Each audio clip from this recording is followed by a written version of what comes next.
ಕನ್ನಡಿಗರ ತಾಯಿ. ಮಕ್ಕಳೇ, ನಮ್ಮ ಭಾಷೆ ಯಾವುದು? ನಾಡು ಕರ್ನಾಟಕ, ಕರುನಾಡು. ಮತ್ತೇನೇನ್ ಕರಿತೀವಿ? ಶ್ರೀಗಂಧದ ಬೀಡು, ಸಂಸ್ಕೃತಿಯ ನಾಡು. ಮತ್ತೆ ಗಂಧದ ಬೀಡು, ಗಂಧದ ನಾಡು ಅಲ್ಲ. ನಾನಾಡುವ ನುಡಿಯೇ ಕನ್ನಡ ಗುಡಿ, ನಾನಾಡುವ ನುಡಿಯೇ ಗಂಧದ ಗುಡಿ, ಸಿರಿಗಂಧದ ಗುಡಿ ಅಲ್ವಾ. ಗಂಧದ ನುಡಿ ಯಾಕಂತ ಹೇಳಿದ್ರೆ ಇಲ್ಲಿ ಶ್ರೀಗಂಧ ಹೆಚ್ಚು ಬೆಳಿತೀವಿ ಅನ್ನೋದು. ಹಂಗೇನೆ ನಮ್ಮ ಭಾಷೆ ಗಂಧ ಹೆಂಗೆ ಸೂಸುತ್ತೋ ಘಮಘಮ, ಹಂಗೆ ನಮ್ಮ ಭಾಷೆಯನ್ನು ಕೂಡ ಸಂಸ್ಕೃತಿಯನ್ನ ಬೀರುತ್ತೆ ಅನ್ನೋ ಹಿನ್ನೆಲೆಯಲ್ಲಿ ಕವಿಗಳಾಗೆ ಕರೀತಾರೆ. ಹಂಗೆ ಇವತ್ತು ನಾವು ನಮ್ಮ ತಾಯಿ ಯಾರು? ಕನ್ನಡತಿ. ನಮ್ಮ ತಾಯಿ ಯಾರು? ಕನ್ನಡಾಂಬೆ. ಈ ಕನ್ನಡಿಗರ ತಾಯಿಯಾದಂತ ಈ ಕನ್ನಡ ಭಾಷೆ ಎಂಥದ್ದು ಅನ್ನೋದನ್ನ ನಮ್ಮ ಡಾಕ್ಟರ್ ಎಂ ಗೋವಿಂದ ಪೈ ಅವರು ಬರೆದಿದ್ದಾರೆ. ಈ ಪಾಠದ ಒಂದು ಪ್ರವೇಶಿಕೆಯನ್ನ ನೋಡೋಣ. ಜಗತ್ತಿನಲ್ಲಿರುವ ಎಲ್ಲ ಭಾಷೆಗಳಲ್ಲಿಯೂ ನಾಡು ನುಡಿಯ ಮೇಲಿನ ಅಭಿಮಾನವು ಆಯಾಯ ಭಾಷೆಯ ಸಾಹಿತ್ಯದ ಎಲ್ಲಾ ಪ್ರಕಾರಗಳಲ್ಲಿಯೂ ಅಭಿವ್ಯಕ್ತಗೊಂಡಿದೆ. ಇವು ಜನಮಾನಸದ ಅಮೃತಧಾರೆಗಳಾಗಿವೆ. ನಾಡು ನುಡಿಯ ಆತ್ಮಾಭಿಮಾನದಿಂದ ಕೂಡಿದ ದೇಶಾಭಿಮಾನವು ನಾಡಿನ ಏಳಿಗೆಗಾಗಿ ದುಡಿಯುವಂತೆ ನಮ್ಮೆಲ್ಲರನ್ನು ಪ್ರೇರೇಪಿಸುತ್ತದೆ. ಭವ್ಯ ಪರಂಪರೆಯುಳ್ಳ ಕರುನಾಡು ಅನೇಕ ಪ್ರಾಂತ್ಯಗಳಲ್ಲಿ ಹರಿದು ಹಂಚಿ ಹೋಗಿದ್ದ ಕಾಲದಲ್ಲಿ ಕರ್ನಾಟಕ ಏಕೀಕರಣದ ಕನಸನ್ನು ಕಂಡವರು ಅನೇಕರು. ಕನ್ನಡದ ಮಕ್ಕಳೆಲ್ಲ ಒಂದಾಗಿ ಬನ್ನಿ ಹಾಡು ಕೇಳಿದ್ದೀರಾ?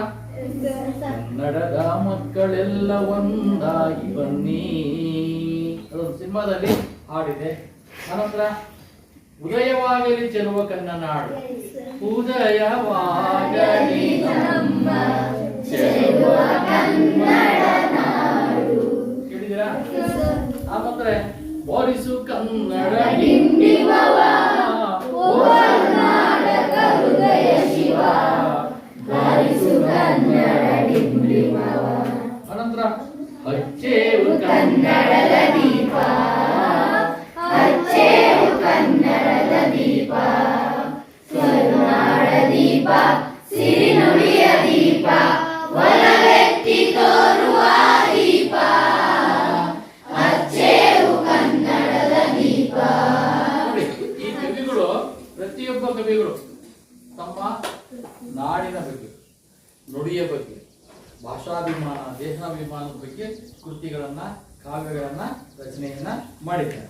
ಹಂಗೆ ಇಲ್ಲಿ ಅನೇಕರು ನಾಡು ನುಡಿಯ ಶ್ರೇಷ್ಠತೆಯನ್ನು, ನಮ್ಮ ನಾಡು ಎಂಥದ್ದು, ನುಡಿ ಎಂಥದ್ದು, ಅದರ ಶ್ರೇಷ್ಠತೆ ಎಂಥದ್ದು, ಅದರ ಪಾವಿತ್ರ್ಯತೆ ಎಂಥದ್ದು ಅನ್ನೋದು ಸಾರುವ ಮೂಲಕ ನವೋದಯ ಸಾಹಿತ್ಯಕ್ಕೆ ನಾಂದಿ ಹಾಡಿದರು. ನವೋದಯ ಹೊಸದಾಗಿ ಹುಟ್ಟಿದಂತಹ ನವ್ಯ, ನವೋದಯ, ನವ್ಯೋತ್ತರ, ಪ್ರಗತಿಶೀಲ, ದಲಿತ, ಬಂಡಾಯ ಅಂತ ಇಲ್ಲಿ ಪ್ರಕಾರಗಳು ಬರ್ತಾವೆ ಸಾಹಿತ್ಯದಲ್ಲಿ. ಹಾಗೆ ಈ ಸ್ವಾತಂತ್ರ್ಯ ಬಂದ ನಂತರ ನಮ್ಮ ಭಾಷೆ, ನಮ್ಮ ಸಂಸ್ಕೃತಿ ಭಾಷಾವಾರು ಪ್ರಾಂತ್ಯಗಳಾಗಿ ವಿಂಗಡಣೆ ಮಾಡ್ಕೊಂಡಿವಲ್ಲ, ಅವಾಗ ಪ್ರತಿಯೊಬ್ಬರು ಆ ರಾಜ್ಯದ ಭಾಷೆಯ ಜನಗಳು ತಮ್ಮ ದೇಶ ಭಾಷೆ ಬಗ್ಗೆ ಆ ಅಧ್ಯಯನ, ಅದರ ಅಭಿವೃದ್ಧಿ ಕಡೆ ಗಮನ ಕೊಟ್ಟರು. ಹಂಗೆ ನಮ್ಮ ಕನ್ನಡದ ಕವಿಗಳು, ಕನ್ನಡದ ವಿದ್ವಾಂಸರುಗಳು ಕನ್ನಡ ನಾಡು ನುಡಿಯ ಶ್ರೇಷ್ಠತೆಯ ಬಗ್ಗೆ ತಮ್ಮ ಕಾವ್ಯಗಳಲ್ಲಿ, ತಮ್ಮ ಕೃತಿಗಳಲ್ಲಿ ಬರಿತಾ ಹೋದರು. ಕನ್ನಡಿಗರು ನೋಡ್ರಪ್ಪ, ನಿಮ್ಮ ಭಾಷೆ ಇಂಥದ್ದು ಶ್ರೇಷ್ಠವಾದ ಭಾಷೆ, ಭಾರತ ಭಾಷೆಯಲ್ಲಿ ನಮ್ಮ ಕನ್ನಡ ಎಂಥ ಸ್ಥಾನವನ್ನು ಪಡ್ಕೊಂಡಿದೆ ಅನ್ನೋದೆಲ್ಲ ತಮ್ಮ ಕಾವ್ಯಗಳಲ್ಲಿ ಬರೀತಾ ಹೋದರು. ಹೀಗೆ ಈ ನವೋದಯ ಕಾಲದಲ್ಲಿದ್ದಂತಹ ಕವಿಗಳು ಏನಿದ್ದಾರೆ ಅವರೆಲ್ಲರೂ ತಮ್ಮ ಕಾವ್ಯದಲ್ಲಿ ಈ ಕನ್ನಡಿಗ ತಾಯಿಯನ್ನ ಕುರಿತು ಹೊಗಳಿ ಬರೆದಿದ್ದಾರೆ ಅಂತ ಒಂದು ಭಾಗ. ಇಲ್ಲಿ ನೋಡಿ, ಜಗತ್ತಿನಲ್ಲಿರುವ ಎಲ್ಲ ಭಾಷೆಗಳಲ್ಲಿಯೂ ನಾಡು ನುಡಿಯ ಮೇಲಿನ ಅಭಿಮಾನ ಆಯಾ ಭಾಷೆಯ ಸಾಹಿತ್ಯದ ಎಲ್ಲ ಪ್ರಕಾರಗಳಲ್ಲಿಯೂ ಅಭಿವ್ಯಕ್ತಗೊಂಡಿದೆ. ಪ್ರಪಂಚದಾಗೆ ಸುಮಾರು 4,500 ಭಾಷೆ ಇರುವಂತೆ. ಯಾವುದೇ ದೇಶ ಇರ್ಬೋದು, ಯಾವುದೇ ರಾಜ್ಯ ಇರ್ಬೋದು, ಯಾವುದೇ ಪ್ರಾಂತ ಇರ್ಬೋದು, ಯಾರು ತಮ್ಮ ಮಾತೃಭಾಷೆ ಇರುತ್ತೋ ಅವರು ಭಾಷೆ ಬಗ್ಗೆ ಅಭಿಮಾನ ಇರ್ತಾರೆ. ನಮ್ಮ ಹೆತ್ತ ತಾಯಿ ಮೇಲೆ ನಮಗೆ ಅಭಿಮಾನ ತಾನೆ, ಗೌರವ ತಾನೆ ಅಲ್ವಾ?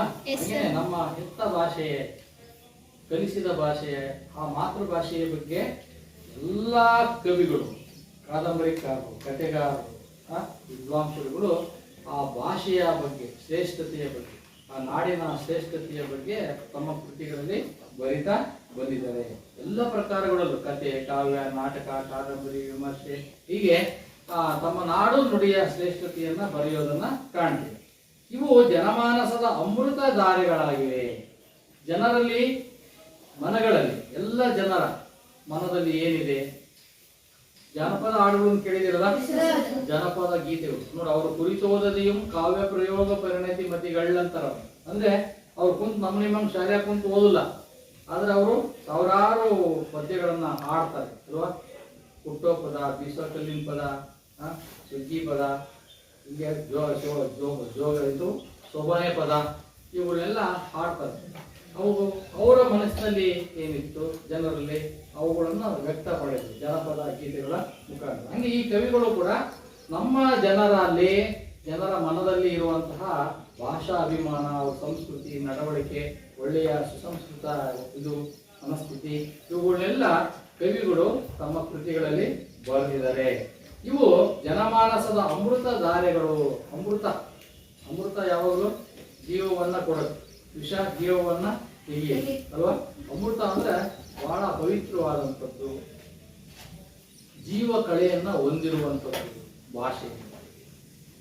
ನಾಡು ನುಡಿಯ ಆತ್ಮಾಭಿಮಾನದಿಂದ ಕೂಡಿದ ದೇಶಾಭಿಮಾನವು ನಾಡಿನ ಏಳಿಗೆಗಾಗಿ ದುಡಿಯುವಂತೆ ನಮ್ಮೆಲ್ಲರನ್ನ ಪ್ರೇರೇಪಿಸುತ್ತದೆ. ನೋಡಿ, ಮೊದಲು ನಾವು ನಾಡು ಕರ್ನಾಟಕ, ಆಮೇಲೆ ನಮ್ಮ ದೇಶ ಅಂತೀವಲ್ವ. ನಮ್ಮ ಕರ್ನಾಟಕವನ್ನ ಪ್ರೀತಿಸುವ ಮುಖಾಂತರ ನಮ್ಮ ದೇಶವನ್ನ ಗೌರವಿಸ್ತೀವಿ. ನಿಮ್ಮ ನಾಡು ಯಾವುದಂದ್ರೆ ಕರ್ನಾಟಕ, ನಿಮ್ಮ ರಾಜ್ಯ ಯಾವುದು ಕರ್ನಾಟಕ ಅಂತೀವಿ. ಆ ಮುಖಾಂತರ ನಿಮ್ಮ ದೇಶ ಯಾವುದು ಅಂತ ನಮ್ಮ ಭಾರತ ದೇಶ ಅಲ್ವಾ. ಹೀಗೆ ನಾಡಿನ ಮುಖಾಂತರ, ನುಡಿಯ ಮುಖಾಂತರ ದೇಶ ಮತ್ತು ಭಾಷೆಗಳನ್ನು ಗೌರವಿಸೋದನ್ನ ಕರಿತೀವಿ.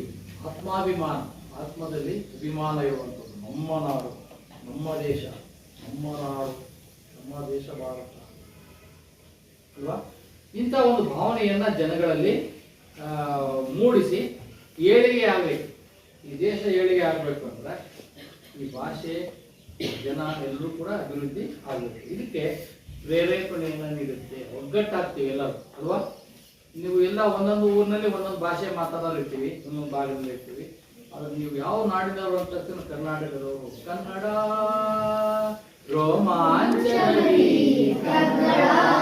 ಅಂದ ತಕ್ಷಣ ನೋಡಿ, ಯಾವ ಜಾತಿ ಧರ್ಮ ಅನ್ನೋದು ಎಲ್ಲರೂ ಕನ್ನಡದ ಬಗ್ಗೆ ಅಭಿಮಾನ. ಹಂಗನೆ ಜಯ ಭಾರತ ಜನನಿಯ ತನು ಜಾತೆ, ಜಯ ಹೇ ಕರ್ನಾಟಕ ಮಾತೆ ಅಲ್ವಾ ನಮ್ಮ ನಾಡಿನ ಗೀತೆ. ಅದು ಹೇಳಿದ ತಕ್ಷಣ ನಾವೆಲ್ಲ ಒಗ್ಗಟ್ಟಾಗ್ತೀವಿ. ನಾವೆಲ್ಲ ಕನ್ನಡಿಗರು, ನಾವೆಲ್ಲ ಭಾರತಾಂಬೆಯ ಮಕ್ಕಳು. ಒಗ್ಗಟ್ಟಾಗಿಬಿಟ್ಟು ದೇಶದ ಏಳಿಗೆಗೆ ಒಂದು ಪ್ರೇರಣೆಯನ್ನ ಪಡ್ಕೊಳ್ತೀವಿ. ಭವ್ಯ ಪರಂಪರೆಯುಳ್ಳ ಕರುನಾಡು ಅನೇಕ ಪ್ರಾಂತ್ಯಗಳಲ್ಲಿ ಹರಿದು ಹಂಚಿ ಹೋಗಿದ್ದ ಕಾಲದಲ್ಲಿ ಕರ್ನಾಟಕ ಏಕೀಕರಣದ ಕನಸನ್ನು ಕಂಡವರು ಅನೇಕರು. ನೋಡಿ, ಮೊದಲು ನಮ್ಮನ್ನು ಯಾರು ಆಳ್ವಿಕೆ ಮಾಡ್ತಿದ್ರಪ್ಪ? ಆಳ್ವಿಕೆ ಮಾಡ್ತಿದ್ರು. ಅದರಿಂದ ಬೇರೆ ಬೇರೆಯವರೆಲ್ಲ ಆಳ್ವಿಕೆ ಮಾಡಿದ್ದಾರೆ. ಆ ಸ್ವತಂತ್ರ ಪೂರ್ವದಲ್ಲಿ ಇದ್ದಂತಹ ಬ್ರಿಟಿಷರು ನಮ್ಮ ದೇಶವನ್ನ ನಮಗೆ ಬಿಟ್ಕೊಟ್ಟು ಹೋದ್ರು, ನೀವೇ ಆಳ್ಕೊಳ್ರಪ್ಪ ಅಂತ. ನಮ್ಮ ಇಡೀ ಭಾರತ ಬೇರೆ ಬೇರೆ ಭಾಷೆ, ಬೇರೆ ಬೇರೆ ರಾಜ್ಯಗಳನ್ನ ಒಳಗೊಂಡಿತ್ತಲ್ವಾ. ಅದಕ್ಕೆ ಏನ್ ಮಾಡಿದ್ರು, ಯಾವ್ಯಾವ ಭಾಷೆ ಜನ ಯಾವ್ಯಾವ ಪ್ರಾಂತ್ಯದವರೆಗೆ ಮಾತಾಡ್ತಾರೋ ಅದನ್ನೆಲ್ಲ ಒಂದು ರಾಜ್ಯ ಮಾಡೋಣ ಅಂತ ಹೇಳ್ಬಿಟ್ಟು ಸ್ವತಂತ್ರ ಆನಂತರ ಭಾಷಾಭಾವ, ಪ್ರಾಂತವಾರ ವಿಂಗಡಣೆಯನ್ನು ಮಾಡಿದ್ರು. ಪ್ರಾಂತಗಳನ್ನಾಗಿ ವಿಂಗಡಣೆ ಮಾಡಿದ್ರು. ಎಷ್ಟು ಕನ್ನಡ ಮಾತನಾಡೋದು ಎಲ್ಲೆಲ್ಲಿ ಮಾತಾಡ್ತಾರಪ್ಪ ಅದಕ್ಕೆಲ್ಲ ಮ್ಯಾಪ್ ನೋಡಿದ್ರು. ಇದು ಕರ್ನಾಟಕ. ಮಹಾರಾಷ್ಟ್ರ ಮಾತಾಡೋರು ಮರಾಠಿ ಮಾತಾಡೋರು ಮಹಾರಾಷ್ಟ್ರ, ತಮಿಳು ಮಾತಾಡೋರು ತಮಿಳುನಾಡು, ಆಂಧ್ರ ಪ್ರದೇಶದವರು ತೆಲುಗು. ಹಂಗೇನೆ ಹಿಂಗೆ ಭಾಷಾವಾರ ಪ್ರಾಂತ್ಯಗಳನ್ನಾಗಿ ವಿಂಗಡಣೆಯನ್ನ ಮಾಡಿದ್ರು. ಹಿಂಗೆ ಕರ್ನಾಟಕ ಆ ನಂತರ ಕರ್ನಾಟಕ ಏಕೀಕರಣ ಆದ್ರೂ ಕೂಡ ನಮ್ಮ ಕರ್ನಾಟಕದ ಗಡಿ ಭಾಗದಲ್ಲಿ ಆ ಬಳ್ಳಾರಿ ಕಡೆ ಹೋದ್ರೆ ಆಂಧ್ರ ಪ್ರದೇಶದ ಒಂದು ಪ್ರೇರಣೆಯಿಂದ ತೆಲುಗು ಮಾತಾಡೋರು. ಆಮೇಲೆ ಮಹಾರಾಷ್ಟ್ರದ ಕಡೆ ಹೋದ್ರೆ, ಉತ್ತರ ಕರ್ನಾಟಕ ಮೇಲೆ ಹೋದ್ರೆ ಮರಾಠಿ ಮಾತಾಡೋರು, ಅಲ್ಲಿ ಪ್ರಭಾವ ಇತ್ತು ಗಡಿ ಭಾಗದಲ್ಲಿ. ಕೇರಳ ಭಾಗದಲ್ಲಿ ಹೋದ್ರೆ ಅಲ್ಲಿ ಮಲಯಾಳಿ ಭಾಷೆ ಪ್ರಭಾವ ಇತ್ತು. ಆಮೇಲೆ ತಮಿಳುನಾಡು ಈ ಕಡೆ ಹೋದ್ರೆ ತಮಿಳುನಾಡು ಭಾಷೆ ಗಡಿನಲ್ಲಿ ತಮಿಳುನಾಡು ಇತ್ತು. ಹಿಂಗೆ ಅವು ಬೇರೆ ಬೇರೆ ನಾಡಿನ ಜೊತೆಗೆ ಆ ಕೊಡುಕೊಳ್ಳೋ ವ್ಯವಹಾರದ ಜೊತೆಗೆ ಭಾಷೆ ಸಂಸ್ಕೃತಿಯನ್ನು ಕೂಡ ಎಲ್ಲದನ್ನು ಕಲಸ ಮೇಲವರಾಯಿತು. ಅವಾಗ ನಮ್ಮ ಇವ್ರು ಏನ್ ಮಾಡಿದ್ರು, ರಾಜಕಾರಣಿಗಳು ಮತ್ತು ನಮ್ಮ ಕವಿಗಳು ವಿದ್ವಾಂಸರು ಏನ್ ಮಾಡಿದ್ರು, ಒಂದಾಗಬೇಕು, ಎಲ್ಲ ಹೈದರಾಬಾದ್ ಕರ್ನಾಟಕ ಈ ರೀತಿ ಬೇರೆ ಬೇರೆ ಕರ್ನಾಟಕಗಳನ್ನಾಗಿ ಮಾಡಿದ್ರು. ಇಲ್ಲ, ಅದೆಲ್ಲ ಒಂದಾಗಬೇಕು, ಏಕೀಕರಣ ಆಗಬೇಕು, ಸಮಗ್ರ ಕರ್ನಾಟಕ ಆಗಬೇಕು ಅಂತ ಹೇಳ್ಬಿಟ್ಟು ಅದನ್ನ ಏಕೀಕರಣಕ್ಕೋಸ್ಕರ ಹೋರಾಟ ಮಾಡ್ತಾರೆ. ಒಂದಾಗಿ ಕರ್ನಾಟಕಕ್ಕೆ ಒಂದು ಧ್ವನಿಯನ್ನ ನೀಡ್ತಾರೆ. ಇಂಥ ಒಂದು ಸಂದರ್ಭದಲ್ಲಿ ಈ ನವೋದಯ ಕವಿಗಳು ಈ ರೀತಿ ತಮ್ಮ ಕವಿದ ಮುಖ ಉದಯವಾಗಲಿ ನಮ್ಮ ಚೆಲುವ ಕನ್ನಡ ನಾಡು, ಇದನ್ನು ಬರೆದಾರೆ ಯಾರು? ಉಯಿಲುಗೋಳ. ಅದೇ ರೀತಿ ಬಾರಿಸು ಕನ್ನಡ ಡಿಂಡಿಮ ಬರೆದರು ಅಲ್ವಾ? ಹಿಡಿದು ಏನೋ ಮೊದಲು ಉದಯವಾಗಲಿ ನಮ್ಮ ಚೆಲುವ ಕನ್ನಡ ನಾಡು ಅಂತ ಬರೆದು, ನೋಡಪ್ಪ, ಚೆಲುವ ಕನ್ನಡ ನಾಡು ಉದಯ ಆಗ್ಬೇಕು, ನಮ್ದು ಹೊಸ ನಾಡು ಇದು, ನಾವೆಲ್ಲರೂ ಈ ನಾಡು ನುಡಿಗೋಸ್ಕರ ಶ್ರಮಿಸೋಣ, ನಾವೆಲ್ಲ ಒಗ್ಗಟ್ಟಾಗೋಣ, ನಾವೆಲ್ಲ ಒಂದು ಅಂತೇಳಿ ಆ ಹಾಡಿನ ಮುಖಾಂತರ ಎಲ್ಲರಿಗೂ ಕರೆ ಕೊಟ್ಟರು. ಆ ನಂತರ ವಾರಿಸು ಕನ್ನಡ ಡಿಂಡಿಮವ, ಓ ಕರ್ನಾಟಕ ಹೃದಯವ, ಸತ್ತಂತಿಹರನ್ನು ಬಡಿದೆಚ್ಚರಿಸು, ಕಚ್ಚಾಡುವವರನ್ನು ಕೂಡಿಸು ಒಲಿಸು ಅಂತೇಳಿ ಕುವೆಂಪು ಏನ್ ಮಾಡಿದ್ರು, ಕಚ್ಚಾಡ್ತಿದ್ರು. ನಮಗೆ ಗೊತ್ತಿದ್ದಿಲ್ಲ ನಮ್ದು ನಾಡು ನುಡಿ ಅನ್ನೋದು. ಅದಕ್ಕೆ ನೀವು ಕಣೋ ಕನ್ನಡಿಗರು ಕಣೋ, ನೀವು ಬಾರಿಸು ಬಾರಿಸಿ ಡಂಗರ ಬಾರಿಸಿ ಎಚ್ಚರಿಸಿದ್ರು. ನೀವ್ಯಾರು ಕನ್ನಡಿಗರು ಬಾ, ಗಡಿನಾಡಿನಾಗ ಮಾತಾಡ್ತಿರಲ್ಲ ಆ ಭಾಷೆ ಅಲ್ಲ, ನೀವು ಕನ್ನಡಿಗರಪ್ಪ, ಕರ್ನಾಟಕದವರು ಬನ್ನಿ ಎಲ್ಲ ಅಂದ್ಬಿಟ್ಟು ಅವರು ಎಚ್ಚರಿಸಿದ್ರು. ಹಾಗೇನೆ ಹಚ್ಚಿಯು ಕನ್ನಡದ ದೀಪ. ಕತ್ತಲೆ ಆಗಿಬಿಟ್ಟಿತ್ತು, ನಮ್ಮ ಜನಗಳಿಗೆ ಗೊತ್ತಿದ್ದಿಲ್ಲ, ನಾಡು ನುಡಿ ಸಂಸ್ಕೃತಿ ಪರಿಜ್ಞಾನ ಇದ್ದಿಲ್ಲ. ಹೇಳಿದ್ರು ಹಚ್ಚಿಯು ಕನ್ನಡದ ದೀಪ. ಯಾರು ಬಿ ಎಸ್ ಕರ್ಕಿ ಅವರು ಬರೆದ್ರು ಅಲ್ವಾ? ಬರ್ಬಿಟ್ಟು ಎಲ್ಲರಿಗೂ ಜನ ಮೂಡಿಸಿದ್ರು, ಓ ಕನ್ನಡದ ದೀಪ ಹೊತ್ತಿದೆ, ನಮ್ಮ ಮುಖ ನೋಡ್ಕೊಳ್ಳೋಣ, ನೀವೆಲ್ಲ ಕನ್ನಡಿಗರು, ಈ ನಾಡು ಕನ್ನಡಿಗ, ಕರ್ನಾಟಕ ಎಲ್ಲೆಲ್ಲಿದೆ ನಮ್ಮ ಪ್ರಾಂತ, ಎಷ್ಟು ಸೊಗಸಾಗಿದೆ ನಮ್ದು, ಆ ಕಡೆ ಮಲೆನಾಡು ಕರಾವಳಿ ಅಲ್ವಾ, ಒಬ್ಬ ಸುಂದರವಾಗಿದೆ ಅಂದ್ಬಿಟ್ಟು ನಮ್ಮ ಭೌಗೋಳಿಕ ಜನಮಾನಸ ಒಂದು ಸುಸಂಸ್ಕೃತಿಯನ್ನ ತೋರಿಸಿದ್ರು.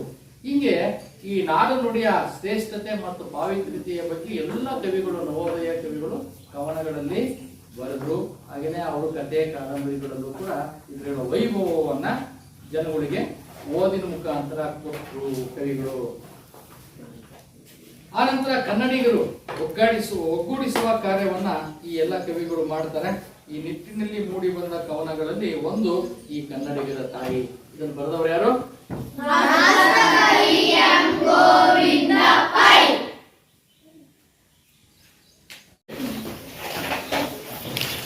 ಈಗ ನಾವು ಈ ಕನ್ನಡಿಗರ ತಾಯಿ ಪದ್ಯದ ಆಶಯ ಭಾವ ನೋಡಿ.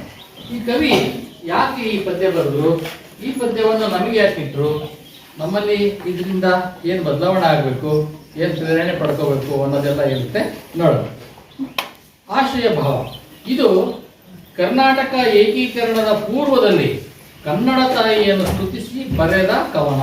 ಕರ್ನಾಟಕ ಏಕೀಕರಣ ಮಾಡಿದ್ರಲ್ಲಪ್ಪ 1950ರಲ್ಲಿ ನಮ್ಮ ಇದು ಮಾಡಿದ್ರು, ಒಂದು ಗ್ರಂಥವಾರ ವಿಂಗಡಣೆಯನ್ನ ಮಾಡಿದ್ರು. ಅವಾಗ ಅದ್ರ ಹಿಂದ್ಗಡೆಗೆ ಜನಗಳಿಗೆ ಪ್ರೇರಣೆಯನ್ನ ನೀಡಲಿಕ್ಕೆ, ಸ್ಫೂರ್ತಿಯನ್ನ ನೀಡಲಿಕ್ಕೆ, ನಾಡು ನುಡಿ ಸಂಸ್ಕೃತಿ ನಮ್ದು ಎಂಥದ್ದು ಶ್ರೇಷ್ಠತೆಯ ಅನ್ನೋ ಅಭಿಮಾನ ಮೂಡಿಸ್ಲಿಕ್ಕೆ ಬರೆದಂತ ಪದ್ಯ. ಕನ್ನಡ ತಾಯಿ ತನ್ನ ಮುಖವನ್ನು ತೋರುವ ಮೂಲಕ ಕನ್ನಡದ ಮಕ್ಕಳನ್ನು ಒಂದಾಗಿಸಬೇಕು ಎನ್ನುವುದು ಪದ್ಯದ ಮುಖ್ಯ ಆಶಯ. ಕನ್ನಡ ತಾಯೇ ಬಾರ ಮಗವ ತೋರ. ಇಲ್ಲ ಅಮ್ಮನ್ನೇ ಕರೀತಾ ಇದ್ದಾರೆ ಕವಿ, ಅಮ್ಮ ಕನ್ನಡವೇ ವರಮ್ಮ, ನಿನ್ ಮುಖನೇ ನೋಡಿಲ್ಲ ಇವರು. ಕನ್ನಡಾಂಬೆ ಮುಖ, ನಾವು ಕನ್ನಡಿಗರು, ನಮ್ಮ ಅವ್ವ ಕನ್ನಡಿಗಳು, ಕನ್ನಡತಿ ಅನ್ನೋದು ಗೊತ್ತಿಲ್ಲ. ತಾಯೇ ಬಾರ ಮಗವ ತೋರ ಕನ್ನಡದ ಮಾತೆಯೇ ಬಾ ಅಂತೇಳಿ ಅವ್ರ ಅಮ್ಮನ ಕರೆದು ನಮಗೆಲ್ಲ ತೋರಿಸ್ತಾರೆ ಮಕ್ಕಳಿಗೆ. ನೋಡ್ರು ನಿಮ್ಮಮ್ಮ ಇವಳು, ಅಮ್ಮ ಬಾರಮ್ಮ ಮಕ್ಕಳನ್ನ ಕಾಪಾಡು ಅಂತೇಳಿ ಕರೆದಂಗೆ. ಅವಾಗ ನಾವೆಲ್ಲ ಓ ನಮ್ಮ ತಾಯಿ ಕನ್ನಡತಿನಾ, ಅವಾಗ ಬಹಳ ಜನಕ್ಕೆ ಗೊತ್ತಿರ್ಲಿಲ್ಲ. ಗೊತ್ತಿದ್ರು ಅದನ್ನ ಅಚ್ಚೊತ್ತಿದ್ದಿಲ್ಲ. ಬೇರೆ ಬೇರೆ ಭಾಷೆಗೆ ನಾವು ಒಪ್ಕೊಂಡ್ಬಿಟ್ಟಿದ್ವಿ. ಆ ಪ್ರಾಂತವಾರ ಜೊತೆಗೆ ಆಂಗ್ಲ ಭಾಷೆಗೆ ನಾವು ಅದರ ಒಂದು ಇದರೊಳಗೆ ಮುಳುಗೋಗ್ಬಿಟ್ಟಿದ್ವಿ. ಬ್ರಿಟಿಷರ ಕಾಲ ಇತ್ತಲ್ಲ, ಹಂಗಾಗಿ ಅದಕ್ಕೆ ಮಾರು ಹೋಗ್ಬಿಟ್ಟಿದ್ವಿ. ಅವಾಗ ಈ ಕವಿ ಕರೀತಾರೆ, ಮುಖವನ್ನು ತೋರುವ ಕನ್ನಡದ ಮಕ್ಕಳನ್ನು ಒಂದಾಗಿಸಬೇಕು ಎನ್ನುವುದು ಈ ಪದ್ಯದ ಒಂದು ಆಶಯ ಆಗಿದೆ. ಕನ್ನಡ ನಾಡಿನಲ್ಲಿ ಎಲ್ಲಾ ಸಂಪತ್ತು ಇದೆ. ತಾಯಿಯ ಮುಖ ಕಂಡಾಗ ಅದೆಲ್ಲವೂ ಗೋಚರವಾಗುತ್ತದೆ. ನಮ್ಮ ನಾಡಿನಲ್ಲಿ ಏನಿಲ್ಲ, ಎಲ್ಲ ಇದೆ. ಕೋಲಾರ ಕೋಲಾರದಲ್ಲಿ ಚಿನ್ನದ ಗಣಿಯೇ ಉಂಟಮ್ಮ, ಕೇಳಿದ್ರಲ್ಲ. ಹಾ, ಒಂದೊಂದು ಊರು ಕೂಡ ಒಂದೊಂದು ವೈಭವವಾಗಿದೆ. ಕರಾವಳಿ ಪ್ರದೇಶ, ಆ ಕಡೆ ಸಮುದ್ರ ಇದೆ, ಈ ಕಡೆ ಮಲೆನಾಡಿದೆ ಅಲ್ವಾ. ಅದ್ಭುತವಾದದ್ದು ನಮ್ಮ ಕರ್ನಾಟಕದಲ್ಲಿದೆ. ಹಂಗೆ ತಾಯಿ ಬಂದು ಮಗ ತೋರಿಸಿದಾಗ ನಮ್ಮ ತಾಯಿ ಎಷ್ಟು ಸುಂದರವಾಗಿದ್ದಾಳೆ, ಎಷ್ಟು ಸಮೃದ್ಧವಾಗಿದ್ದಾಳೆ, ನಿಮ್ಗೆ ಗೊತ್ತೇ ಇರಲಿಲ್ಲ. ನಿಮ್ಮನ್ನೆಲ್ಲ ಪ್ರವಾಸಕ್ಕೆ ಕರ್ಕೊಂಡು ಹೋಗೋದು ಎದಕ್ಕೆ? ನಾಡು ಇಲ್ಲಿನ ಶಿಲ್ಪಕಲೆ ವೈಭವ ಎಂಥದ್ದಿದೆ, ಇಂದು ಎಂತೆಂಥವರಾದರೂ ಎಂತೆಂಥ ದೇವಸ್ಥಾನಗಳನ್ನು ಕಟ್ಟಿದ್ರು. ಇಲ್ಲಿನ ಕಲೆ, ಸಾಹಿತ್ಯ, ಸಂಸ್ಕೃತಿ, ಭೌಗೋಳಿಕ ಪ್ರದೇಶ ಹೆಂಗಿದೆ, ಫಲವತ್ತಾದ ಪ್ರದೇಶ, ಯಾವ್ಯಾವ ನಾಡಿನಲ್ಲಿ ಏನೇನು ಬೆಳೀತಾರೆ, ಯಾವ ಭಾಗದಲ್ಲಿ, ಇವನ್ನೆಲ್ಲ ತಿಳಿಸೋದಕ್ಕೆ ನಿಮ್ಗೆ ಶಿಕ್ಷಣ, ಶೈಕ್ಷಣಿಕ ಪ್ರವಾಸವನ್ನು ಕರ್ಕೊಂಡು ಹೋಗ್ತಾರೆ. ಅದಕ್ಕೆ ಹೇಳೋದು ಪ್ರವಾಸ ಏನಂತಾರೆ, ಒಂದು ಗಾಳಿ ಇದೆ, ಏನು ವೆರಿ ಗುಡ್. ದೇಶ ನೋಡು ಇಲ್ಲ ಕೋಶ ನೋಡು ಅಂತ.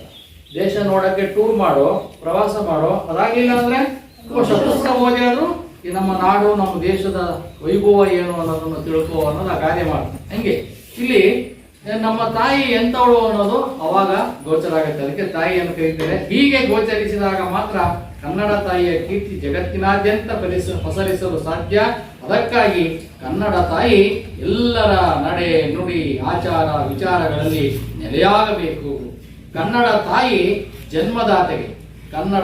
ಜನ್ಮದಾತೆಗೆ ಸಮನಾಗಿರುವುದರಿಂದ ಅವಳ ಆರೈಕೆ ನಮಗೆ ಶ್ರೀರಕ್ಷೆ. ನಮ್ಮ ಜನ್ಮವನ್ನು ನೀಡಿದ ನಮ್ಮವ್ವ ಎತ್ತ ತಾಯಿಯನ್ನು ಕಂಡ್ರೆ ನಮಗೆ ಎಷ್ಟು ಸಂತೋಷ ಆಗುತ್ತೆ. ಅವಳು ಒಂದ್ ದಿವಸ ಎಲ್ಲೋ ಬೇರೆ ಊರಿಗೆ ಹೋಗ್ಬಿಡ್ಲು ಅಂದ್ರೆ, ಅಥವಾ ನಾವೇ ತಾಯಿಯನ್ನು ಬಿಟ್ಟು ದೂರ ಹೋದ್ರೆ ಎಷ್ಟೊತ್ತಿ ನಮ್ಮ ಅಮ್ಮನ ಮುಖ ನೋಡೋಪ್ಪ ಅನ್ಸುತ್ತೆ ಅಲ್ವಾ. ಎಷ್ಟು ತಾಯಿ ಅವಳಿದ್ರೆ ಏನೋ ನಮಗೆ, ಯಾಕಂದ್ರೆ ಅವಳು ಗರ್ಭದೊಳಗೆ ಇಟ್ಕೊಂಡು ನಮ್ಮನ್ನು ಬೆಳೆಸಿರ್ತಾಳೆ. ಏನು ಭಯ ಬಂದ್ರು ಅಮ್ಮ ಅವ್ವ ಅಂತ ಕರಿತೀವಿ. ಮಗು ಹೊರಗೆ ಬಂದ ಅವ್ವ ಅಲ್ಲ, ಅವ್ವ ಅಂತಂತಾನೆ ಬಂದಿರ್ತದೆ. ಯಾವುದೇ ಪ್ರಪಂಚದ ಭಾಷೆ ಯಾವುದೇ ಮಗು ಹತ್ರ ಅಂತ ಹೇಳ್ತದೆ, ಮಮ್ಮಿ ಮಮ್ಮಿ ಅಂತ ಇಲ್ಲ, ಎಲ್ಲ ಅಲ್ವಾ, ಅವ್ವ ಅವ್ವ ಅಮ್ಮ ಅಂತ ಕರೀತಾರೆ. ಹಂಗೆ ಹೀಗೆ ಇಲ್ಲಿ ಎಲ್ಲರ ನಡೆ ನುಡಿ ಹೆಂಗಿರ್ಬೇಕು, ಆಚಾರ ವಿಚಾರಗಳು ಹೇಗೆ ನೆಲೆಯಾಗಬೇಕು ಅನ್ನೋದನ್ನ ತಾಯಿ ಮುಖ ನೋಡಿದ ತಕ್ಷಣ ಗೊತ್ತಾಗುತ್ತೆ. ಅವಾಗ ಮಾತ್ರ ಸಾಧ್ಯ ಆಗುತ್ತೆ ಅಂತ ಹೇಳ್ತಾ, ಕನ್ನಡ ತಾಯಿ ಜನ್ಮದಾತೆಗೆ ಸಮಾನ ಆಗಿರೋದ್ರಿಂದ, ಜನ್ಮವನ್ನು ನೀಡಿದ ತಾಯಿಗೆ ಸಮಾನವಾಗಿರೋದ್ರಿಂದ ಅವಳ ಹರಕೆ ಮತ್ತು ಆರೈಕೆ, ಅವಳ ಆರಿಸ್ಬೇಕು ನಮಗೆ. ಒಳ್ಳೇದಾಗಲಿ ಮಗು, ನೀನು ಚೆನ್ನಾಗಿ ಓದಪ್ಪ, ಚೆನ್ನಾಗಿ ಬರೆಯೋದು ಕಲಿಯಪ್ಪ, ಹಾಗೇನೆ ದುಡಿಯೋದನ್ನು ಕಲಿಯಪ್ಪ, ಈ ನಾಡು ನುಡಿ ಸಂಸ್ಕೃತಿಯನ್ನು ಉಳಿಸಪ್ಪ ಅಲ್ವಾ ಅಂತ ಹೇಳ್ಬಿಟ್ಟು ಹರಕೆ ಹಾರೈಸ್ತಾಳೆ, ಶುಭ ಹಾರೈಸ್ತಾಳೆ, ನಮಗೆ ಮಾರ್ಗದರ್ಶನವನ್ನ ನೀಡ್ತಾಳೆ. ಅವಳ ಶ್ರೀರಕ್ಷೆ ಇರಬೇಕು, ಅವಳ ರಕ್ಷಣೆ ಆಶೀರ್ವಾದ ನಮಗೆ ಇರಬೇಕು.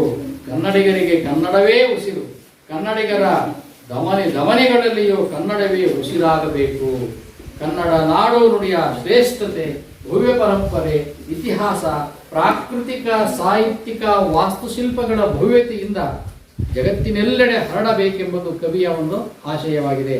ನೋಡಿ, ಕನ್ನಡಿಗರು ಉಸಿರು, ನಮ್ಮ ಕನ್ನಡಿಗರಿಗೆ ಕನ್ನಡವೇ ಉಸಿರಾಗಬೇಕು.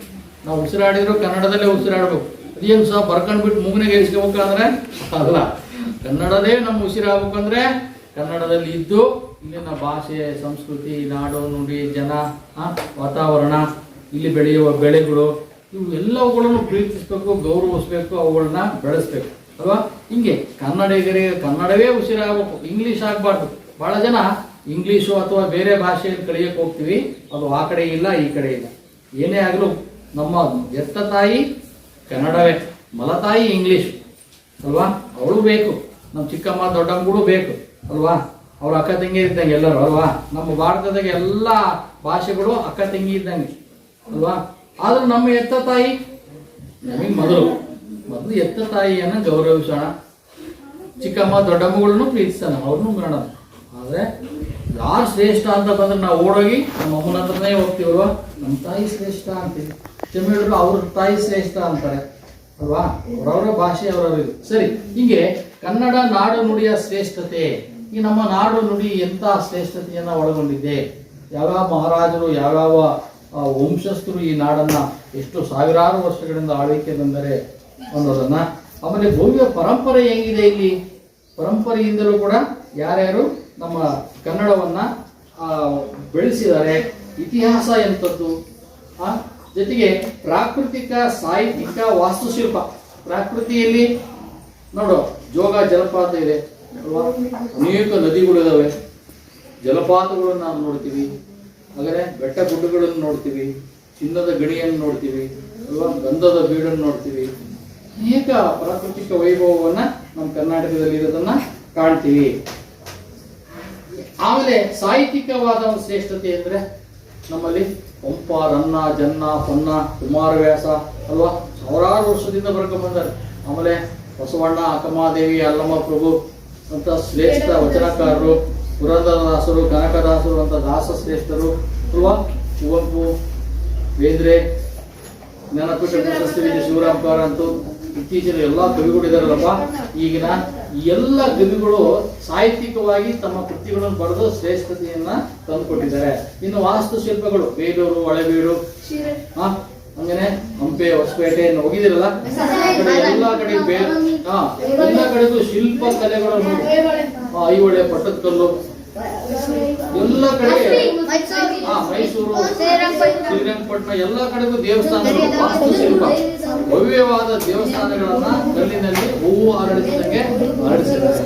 ಅದು ಶ್ರೇಷ್ಠತೆಯನ್ನ ನಮಗೆ ಕೊಡ್ತಾರೆ. ಜಗತ್ತಿನೆಲ್ಲೆಡೆ ಹರಡಬೇಕೆಂಬುದು ಕವಿಯ ಆಶೆ.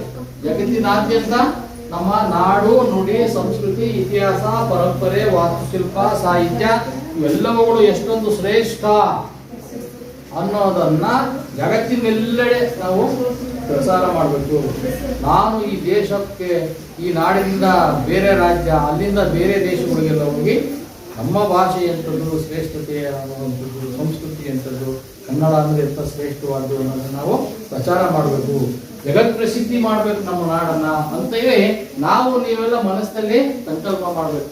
ಅಷ್ಟೇ ಅಲ್ಲ, ನಾವು ದೊಡ್ಡ ಒಂದು ಹುದ್ದೆಯಲ್ಲಿ ಏನಾಗ್ತಿರೋ ಗೊತ್ತಿಲ್ಲ, ಬಹಳ ಜನ ಒಳ್ಳೆ ಮೇಷ್ಟ್ರು ಆಗ್ತಿರೋ, ನಟರಾಗ್ತಿರೋ, ವಿಜ್ಞಾನಿಗಳು ಆಗ್ತಿರೋ, ಏನೋ ಆಗ್ತೀರಿ ಒಟ್ಟಲ್ಲಿ.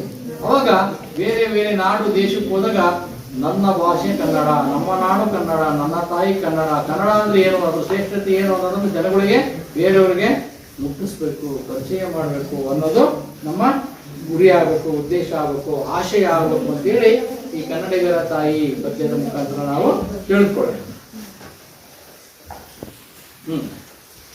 ತಾಯಿ ಈ ಪದ್ಯದಲ್ಲಿ ಇರುವ ಒಂದು ಪದಗಳ ಅರ್ಥಗಳನ್ನ ನೋಡೋಣ. ಆಳ್ವೆ, ಹೊಸಗೆ,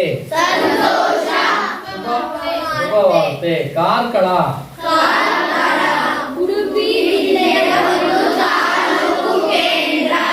ಕೆನೆ, ಕಾಳುವೆ, ಕೃಷಿ, ದಿವಂ, ನಗಾಡಿ, ನಿಡುಕರು,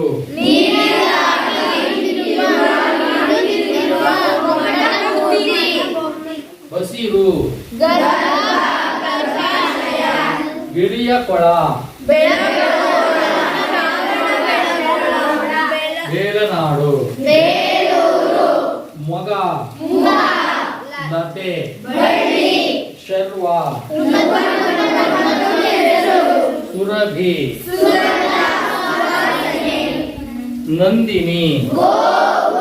ಸರಿ, ಈ ಜೊತೆಗೆ ಈ ಟಿಪ್ಪಣಿಗಳು ಇದಾವೆ, ಇವುಗಳನ್ನ ನೋಡ್ಬಿಟ್ಟು ಪದ್ಯದ ಅರ್ಥ ಏನು ಅನ್ನೋದನ್ನ ನೋಡೋಣ. ನಗಾಳಿ ಅಂದ್ರೆ, ನಗ ಅಂದ್ರೆ ಪರ್ವತ, ಆಳಿ ಅಂದ್ರೆ ಸಮೂಹ, ಪರ್ವತಗಳ ಸಮೂಹ ಇರುವಂತದ್ದು ನಮ್ಮಲ್ಲಿ. ನಗ ಅಂದ್ರೆ ಏನು, ಆಳಿ ಅಂದ್ರೆ ಅಂದ್ರೆ ಪರ್ವತಗಳ ಸಮೂಹ ಇದೆ. ಈ ಕಡೆ ಇದೆ ಯಾವುದು, ಸಹ್ಯಾದ್ರಿ ಪರ್ವತಗಳು. ಈ ಭಾಗದಿಂದ ಸೀದಾ ಮುಂದೆ ಮದ್ರಾ, ಬಾಂಬೆವರೆಗೂ ಕೂಡ ಇರ್ತಾವಂತೆ. ಇದು ಸಹ್ಯಾದ್ರಿ ಬೆಟ್ಟ. ಆಮೇಲೆ ಜೊತೆಗೆ ಚಿತ್ರದುರ್ಗದ ಬೆಟ್ಟ ನೋಡಿದಿರಲ್ಲ, ಅಲ್ಲಿ ಬೆಟ್ಟ ಗುಡ್ಡಗಳು ಇದಾವೆ. ನಗಾಡಿ ಸಮೂಹ ಇದೆ ಇಲ್ಲಿ. ಖಗ ಅಂದ್ರೆ, ಕ ಅಂದ್ರೆ ಆಕಾಶ, ಗ ಅಂದ್ರೆ ಗಮನಿಸುವಂಥದ್ದು, ಸಂಚರಿಸುವಂಥದ್ದು, ಆಕಾಶದಲ್ಲಿ ಸಂಚರಿಸುವುದು. ಖಗ ಮೃಗಗಳು ಅಂತಂದ್ರೆ, ಖಗ ಅಂದ್ರೆ ಆಕಾಶದಲ್ಲಿರುವ ಪಕ್ಷಿಗಳು. ಅಲ್ಲಿ ಅನೇಕ ಪಕ್ಷಿಗಳು ನಮ್ಮ ನೋಡಿ, ಮಂದಗದ್ದೆ ಅಂತ ಕೇಳಿದಿರಲ್ಲ, ಪಕ್ಷಿಗಳ ಧಾಮ ಅಂತ ಹೇಳ್ತಾರೆ ಅಲ್ವಾ. ಹಂಗೆ ಅನೇಕ ಪ್ರಾಣಿಗಳು, ಪಕ್ಷಿಗಳು ಇಲ್ಲಿ ಇದ್ದಾವೆ. ಖಗ ಮೃಗೋರ ಗಾಳಿ ಅಂದ್ರೆ, ಖಗ ಅಂದ್ರೆ ಪಕ್ಷಿ, ಮೃಗ ಅಂದ್ರೆ ಪ್ರಾಣಿ, ಉರಗ ಅಂದ್ರೆ ಹಾವು, ಆಳಿ ಅಂದ್ರೆ ಸಮೂಹ. ಅಂದ್ರೆ ಪ್ರಾಣಿ, ಪಕ್ಷಿ, ಹಾವುಗಳು ಈ ನಮ್ಮ ನಾಡಿನಲ್ಲಿ ಇದ್ದಾವೆ. ಹೇಳಿ. ಖಗ ಅಂದ್ರೇನು? ಮೃಗ ಅಂದ್ರೆ ಉರಗ ಅಂದ್ರೆ ಆಳಿ ಅಂದ್ರೆ ಹೀಗೆ ಪ್ರಾಣಿ ಪಕ್ಷಿಗಳು, ಅನಂತರ ಉರಗಗಳು, ಹಾವುಗಳು ಇಲ್ಲಿ ಇದ್ದಾವೆ. ಕೊಂಡ ಕುಂದವರ್ಯ ಅಂತ ಜೈನ ಧರ್ಮದಲ್ಲಿ ದಿಗಂಬರ ಮತ್ತು ಶ್ವೇತಾಂಬರ ಎಂಬ ಸಂಪ್ರದಾಯ ಭೇದಗಳು ಇದ್ದಾವೆ. ದಿಗಂಬರ ಮತ್ತು ಶ್ವೇತಾಂಬರ ಜೈನ ಧರ್ಮದಲ್ಲಿ. ಜೈನ ಧರ್ಮದ ಸಂಸ್ಥಾಪಕ ಯಾರು? ಮಹಾವೀರ, ಕೇಳಿದ? ಜೈನ ಧರ್ಮ ಅಲ್ಲಿ ದಿಗಂಬರ, ಶ್ವೇತಾಂಬರರು ದಿಗಂಬರರು ಅಂತ ಎರಡು ಭಾಗ. ಶ್ವೇತಾಂಬರ ಅಂದ್ರೆ ಬಿಳಿ ಬಟ್ಟೆಗಳನ್ನ ಉಟ್ಕೊಳ್ಳುವಂಥವ್ರು, ದಿಗಂಬರರು ಅಂದ್ರೆ ಬಟ್ಟೆನೇ ಹಾಕೋದಲ್ಲ, ಬೆತ್ತಲಾಗಿ ಗುರುಗಳು ಇರ್ತಾರೆ, ಅವ್ರ ಗುರು ದಿಗಂಬರರು ಅಂತ ಇರ್ತಾರೆ. ಅವ್ರು ಎರಡು ನಮೂನೆಯ ಧರ್ಮದ ಭೇದಗಳು. ಅದರಲ್ಲಿ ಜೈನ ಧರ್ಮವು ಅರ್ಹಂತ, ಅನೇಕಾಂತ ಎಂದಿವೆ ಮೊದಲಾದ ಹೆಸರುಗಳಿಂದ ಪ್ರಸಿದ್ಧವಾಗಿದೆ. ಅಲ್ಲಿ ಅರ್ಹಂತ, ಅನೇಕಾಂತ ಅಂತಲೂ ಕೂಡ ಅವನ್ನ ಕರೀತಾರೆ. ವಿಕ್ರಮ ಶಕ 1135ನೆಯ ವರ್ಷದಲ್ಲಿ, ಅಂದ್ರೆ ಕ್ರಿಸ್ತಶಕ 80-81ರಲ್ಲಿ ಅದು ದಿಗಂಬರ ಶ್ವೇತಾಂಬರ ಸಂಪ್ರದಾಯಗಳೆಂದು ಕವಾಲಾಗುತ್ತಲೇ ದಿಗಂಬರ ಸಂಪ್ರದಾಯಕ್ಕೆ ಮೂಲ ಸಂಘವೆಂದು ಹೆಸರಾಯಿತು. ದಿಗಂಬರರು ಶ್ವೇತಾಂಬರರು ಅಂತ ಆಗುತ್ತೆ. ಅನಂತರ ದಿಗಂಬರರು ಅಂದ್ರೆ ಮೂಲ ಒಂದು ಸಂಘ, ಮೂಲ ಪುರುಷರವರು, ಮೂಲ ಸಂಘ ಅಂತ ಅವರಿಗೆ ಹೆಸರಾಯಿತು. ಆಮೇಲೆ ಪದ್ಮನಂದಿ ಎಂಬ ಮೊದಲನೆಯ ಹೆಸರುಳ್ಳ ಕೊಂಡ ಕುಂದಾಚಾರ್ಯನು ಈ ಮೂಲ ಸಂಘದ ಮುನ್ನಾಳೆಂದು ಒಂದು ಗಣದ ಒಡೆಯನೆಂದು ಕಂಡುಬರುತ್ತದೆ. ಕೊಂಡ ಕುಂದಾಚಾರ್ಯರು ಅಂದ್ರೆ ಯಾರು ಅಂದ್ರೆ ದಿಗಂಬರರು, ಜೈನ ಧರ್ಮದ ಸಂಪ್ರದಾಯದ ಒಂದು ಇವರು. ಅವರಿಗೆ ಪದ್ಮನಂದಿ ಅಂತ ಒಬ್ಬ ಇದ್ರಂತೆ, ಅವರು ಮೊದಲನೆಯ ಇವರು ಕೊಂಡ ಕುಂದಾಚಾರ್ಯ ಅಂತ ಅವರ ಹೆಸರು. ಹೀಗೆ ಈ ಸಂಘ ಏನು ಮೂಲ ಸಂಘ ಇತ್ತಲ್ಲ ಜೈನ ಧರ್ಮದ ದಿಗಂಬರ ಸಂಘ, ಅದರ ಮೊದಲ ಪುರುಷನ ಗುರುವಿನ ಹೆಸರನ್ನ ಇಲ್ಲಿ ಕೊಂಡ ಕುಂದಾಚಾರ್ಯರು ಅಂತ ಕರೀತಾರೆ ಅಂತ ಹೇಳ್ತಾರೆ.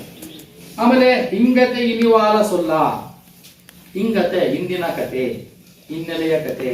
ಹಿಂಗತೆ ಹಿಂಗತೆ ಮುಂಗಾರು ಹಿಂಗಾರು ಅಂತಿರಲ್ಲ, ಮಳೆ ಮುಂಗಾರು ಅಂದ್ರೆ ಮುಂಜ ಏನು ಮುಂಗಾರು ಮಳೆ.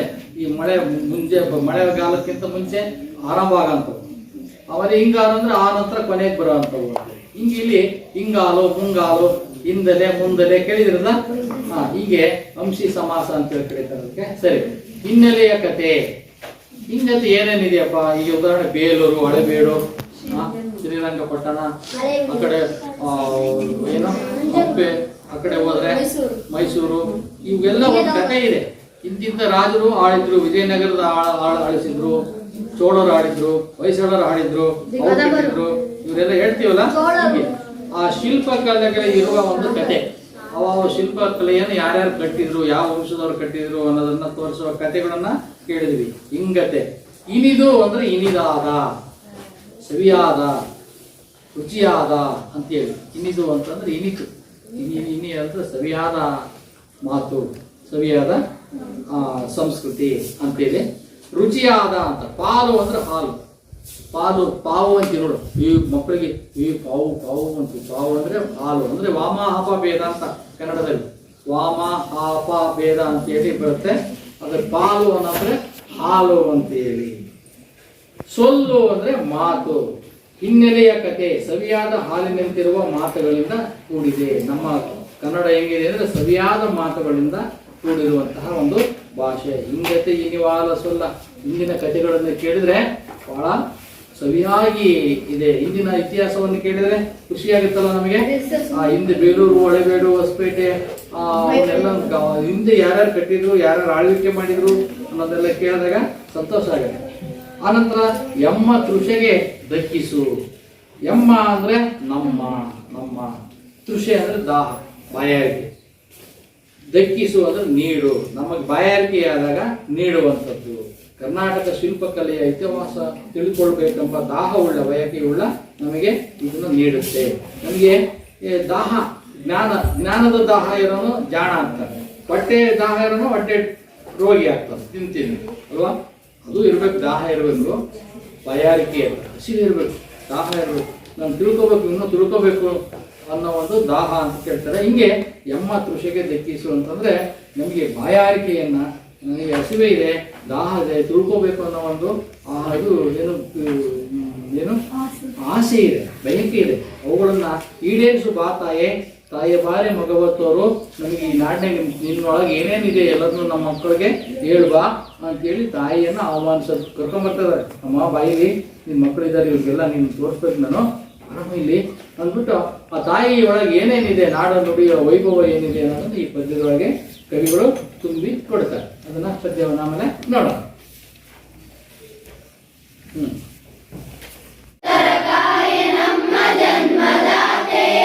ಜೈನರಾದ ಪೂಜ್ಯ ಪಾದ ಕೊಂಡ ಕುಂದವರ್ಯರ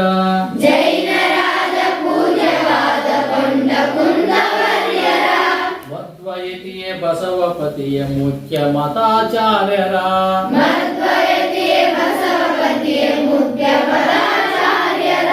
ಶರ್ವಪಂಪರನ್ನರ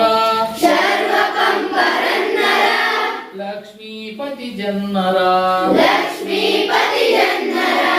ಷಡಕ್ಷರಿ ಮುದ್ದಣ್ಣರ ಪುರಂದರ ವರೆಣ್ಯರ ತಾಯ ನಿನ್ನ ಬಸಿರೆ ಹೊನ್ನ ಗನಿ ವಿದ್ಯಾರಣ್ಯರ ತಾಯ ನಿನ್ನ ಬಸಿರೆ ಹೊನ್ನ ಗನಿ ವಿದ್ಯಾರಣ್ಯರ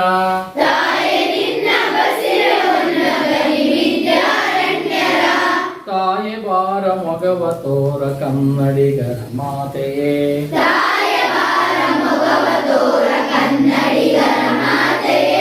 ಹರಸು ತಾಯೆ ಸುತರ ಕಾಯೆ ನಮ್ಮ ಜನ್ಮದಾತೆ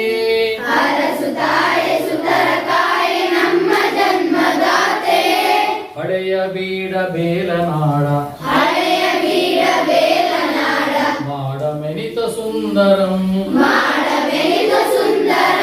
ಬಿಳಿಯ ಕೊಳದ ಕಾರ ಕೊಳದ ನಿಡುಕರೆನಿತ ಬಂಧುರಂ ಇಲ್ಲಿಲ್ಲದ ಶಿಲ್ಪಮಿಲ್ಲ ನಿನ್ನ ಕಲ್ಲೆ ನುಡಿಯುವುದಲ್ಲ ಹಿಂಗತೆ ಇನಿವಾಲ ಸೊಲ್ಲ ನಮ್ಮ ತೃಷೆಗೆ ದಕ್ಕಿಸು ಹೊಸತು ಕಿನ್ನರಿಯಲಿ ನಿನ್ನ ಹಳೆಯ ಹಾಡನು ಕಿಸು ತಾಯಿ ಬಾರ ಮೊಗವ ತೋರ ಕನ್ನಡಿಗರ ಮಾತೆಯೇ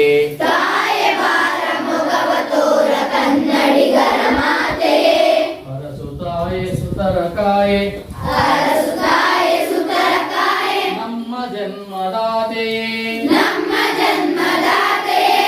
ತನ್ನ ಮರೆಯ ಕಂಪನರೆಯದುದನೆ ಹೊರಗೆ ಹುಡುಕುವ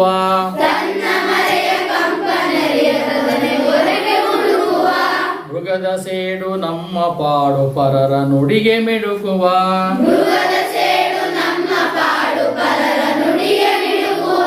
ಕನ್ನಡ ಕಸ್ತೂರಿಯನ್ನ ಹೊಸತು ಸಿರಿಂತೀಡದನ್ನ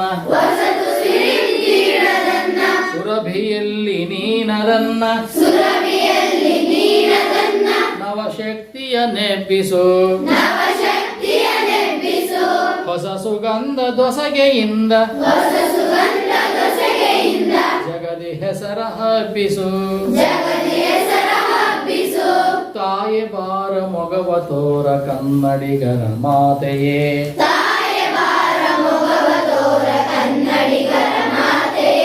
ಹರಸು ತಾಯಿ ಸುತರ ಕಾಯೆ ನಮ್ಮ ಜನ್ಮದಾತೆಯೇ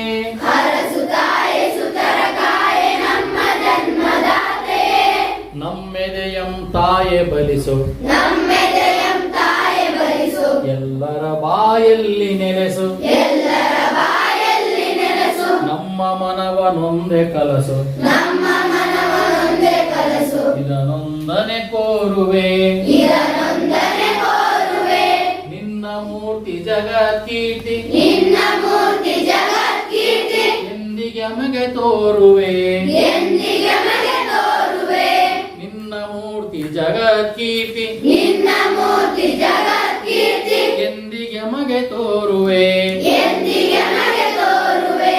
ತಾಯಿ ಬಾರ ಮೊಗವ ತೋರ ಕನ್ನಡಿಗರ ಮಾತೆಯೇ ತಾಯಿ ಬಾರ ಮೊಗವ ತೋರ ಕನ್ನಡಿಗರ ಮಾತೆಯೇ ಹರಸುತಾಯೆ ಸುತರಕಾಯ ನಮ್ಮ ಜನ್ಮದಾತೆ